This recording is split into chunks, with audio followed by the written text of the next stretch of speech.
Քննչական կոմիտե երբեք կանչվել հայրուբեն, ամսաթվով, ինչ կարգավիճակով, ինչ գործի շրջանակներում և թույլատրելիության շրջանակում փորձենք հասկանալ, ըստ էության ձեզ կանչել էին հասկացնելու, որ հաջորդ քայլին արդեն կալանքի սանկցիաներ կհետևեն, թե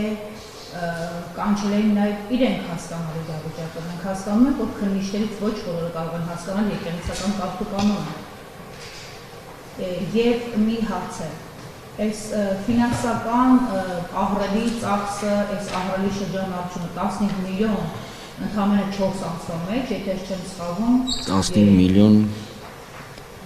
2 թե 3 ամսվա։ 3 ամսվա, որտեղ հունվարի 26-ից թե 28-ից է նա այդ իրավունքը ստացել երկու բանկերի միջոցով տնօրինելու հաշիվներին։ Այս տրամաբանությունը բացատրեք, ինչպես է դուք երկուսով տնօրինել հաշիվներին եւ նա այդ գումարը ինչ է արել։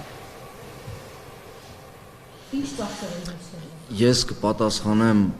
առաջին հարցին քննչականի հետ կապված։ Քննչականը ինձ կանչել էր, որովհետև հարկադիրն էր դիմել, որ ես չեմ կատարում իրենց զգուշացումը։ Այսինքն իբրև եկել են զգուշացրել են,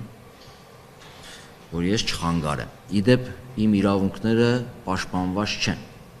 Ինչ իմաստով ես այդ դատական որոշման գործընթացի կողմ չեմ, անձ չեմ։ Եվ հարկադիրին բացատրեցինք դա, ոնց հասկանում եմ, աշխատողները հասկացան, վերևներում չեն հասկանում։ Եվ հաստորեն իրենք համարել են, որ ինձ զգուշացրել են, կարծեմ օրենքով այդպես է, եթե չես էլ ընդունում հրապարակային իրենք տեղեկացնում են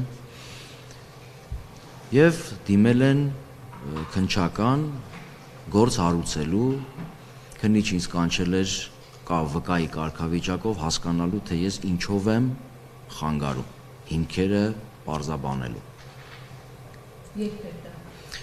Կարծում եմ մոտ մեկ ամիս առաջ։ Այսինքն չբացառենք, որ հնարավոր է նաև ձերբակալության հիմքերն են արդեն պատրաստվում։ Այսինքն այն հոդվածն է, ինչ հոդված, որ ամեն հայոց հայրապետի